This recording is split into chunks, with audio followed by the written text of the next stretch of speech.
I was raised without a father. Not because he did not want to be there. Not because a black man could not support his family, but because my father's pupils look like they've been smudged with a psychologist's eraser. My father is a hoarder. He's made out of papers, degree papers, prescription papers, immigration papers, newspapers. He stores his loose thoughts on a blank page.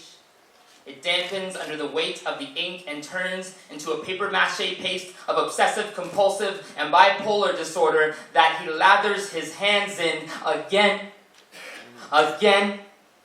Again, he failed the family because the world was not cut out for someone like him to become a businessman, as if it wasn't hard enough for him. Already, black businessmen do not arrive late for work because they are stuck tapping a comb to their head. Black businessmen do not faint on the job. Black businessmen do not have delusions of grandeur. They are expected to be strong, functioning, stable, bound together by the love of their family, but undone by mental illness and a tradition of keeping secrets because the fear of being whited out is printed deep within the folds of our ancestry as black men.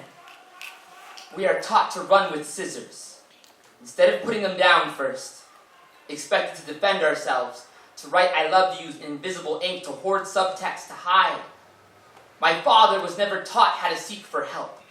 He didn't know how to tell my mother that his thoughts were scribbling themselves onto him, engraving a genetic complexion of free-flowing anxiety that he could not wash off, so he folded himself to resemble those pieces of paper he held onto so dearly inside that home office, more dearly than the family inside that home, even though I have his creases. If my mother was a newspaper from 1986, would he been able to hold on? If my sister was a parking ticket, would he pay attention to her? If I was a prescription, would he need me?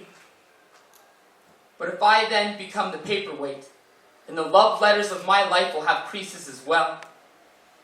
And when I see my father now, at our semi-annual How Are You dinners, his pupils look black, cyclical, and silenced by stigma. I feel my hand begin to trace a stereotype, because there is no stencil for mental illness in a black family.